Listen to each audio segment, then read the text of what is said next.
Hey there, and welcome to today's episode of the Bringing Business to Retail podcast.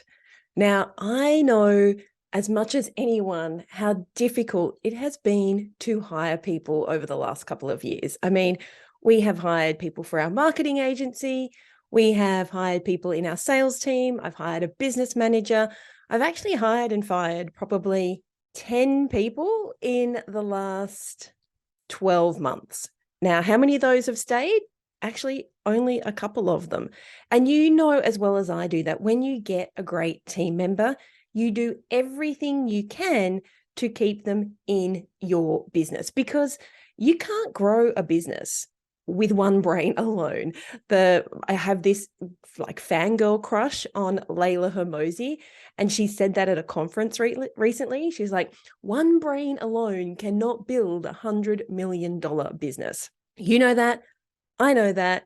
And so when you find these key players, you always have to look at ways to encourage them and to keep them to stay and to make sure they don't get headhunted by somebody else. And it can be easy to jump into hiring, trying to give everybody everything right at the beginning. I know that sometimes you can feel like you have to be bigger and better than somebody, than your competition to get people to come and want to work for you or work with you. I kind of feel like if you've built up a decent brand and if you have great values and beliefs and you share those, then good people come. Yes, sometimes it's a little bit difficult, but good people will eventually turn up for you.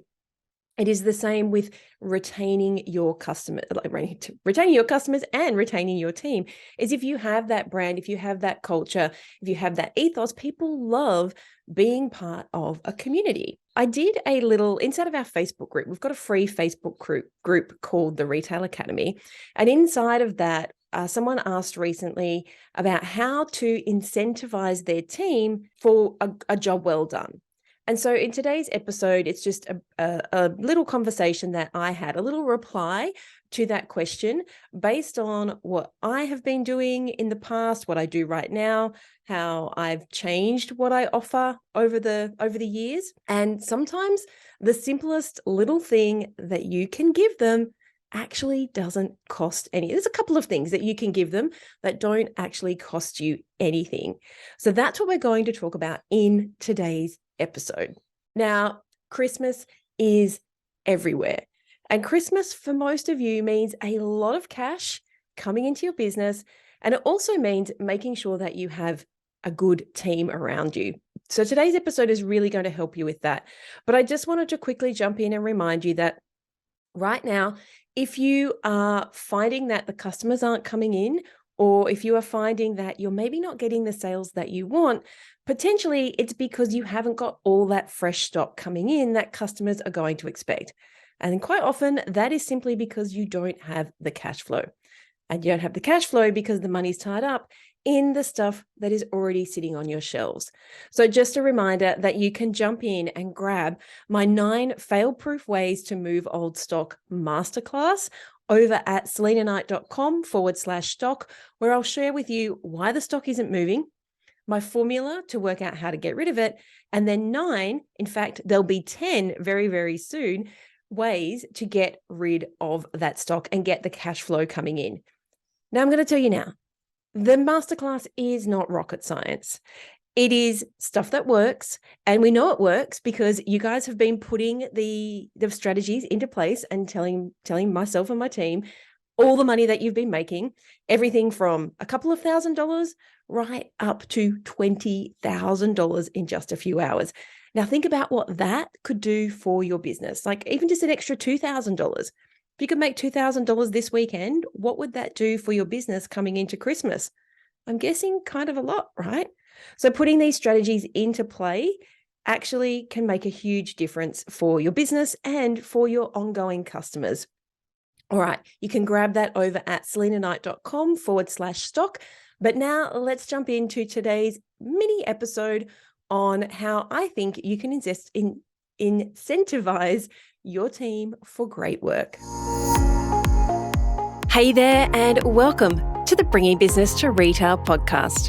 If you're looking to get more sales, more customers, master your marketing, and ultimately Take control of your retail or e-commerce business? Then you're in the right place.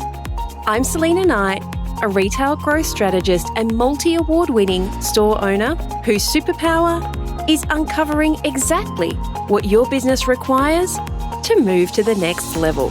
I'll provide you with the strategies, the tools, and the insight you need to scale your store. All you need to do is take action. Ready to get started?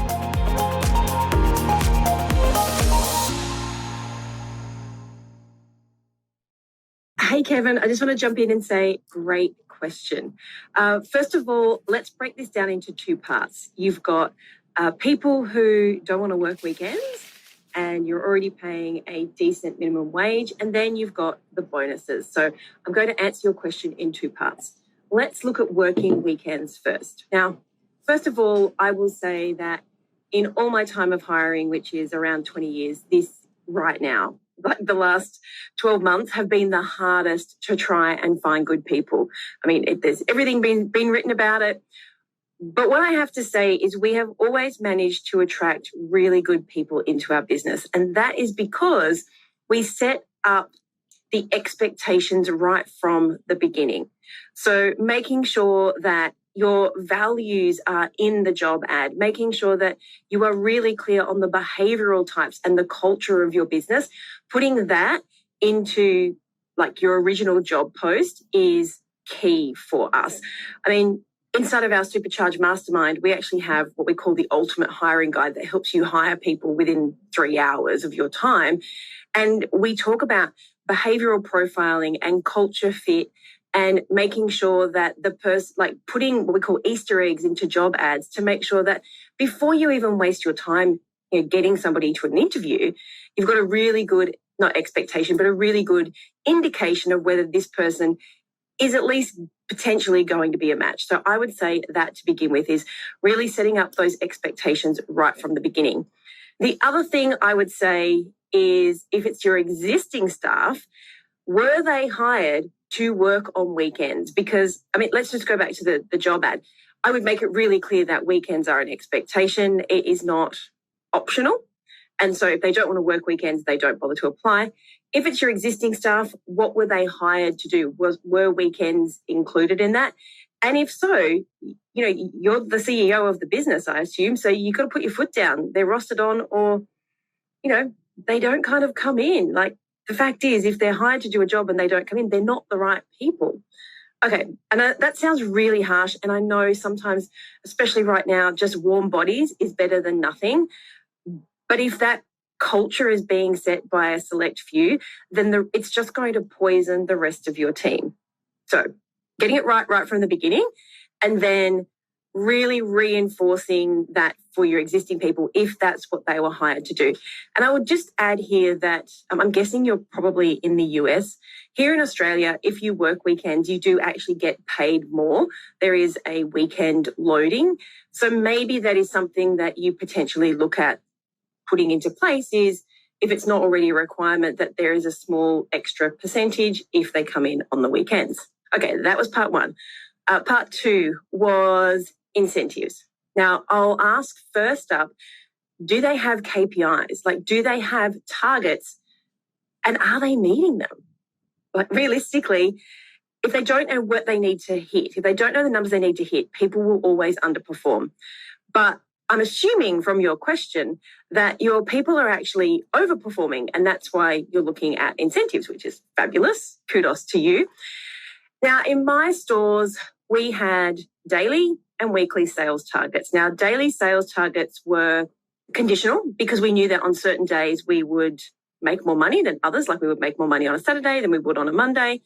So those numbers were set, but they were reviewed every month from memory. So we would adjust it seasonally and we would adjust it on past performance. And my team used to compete.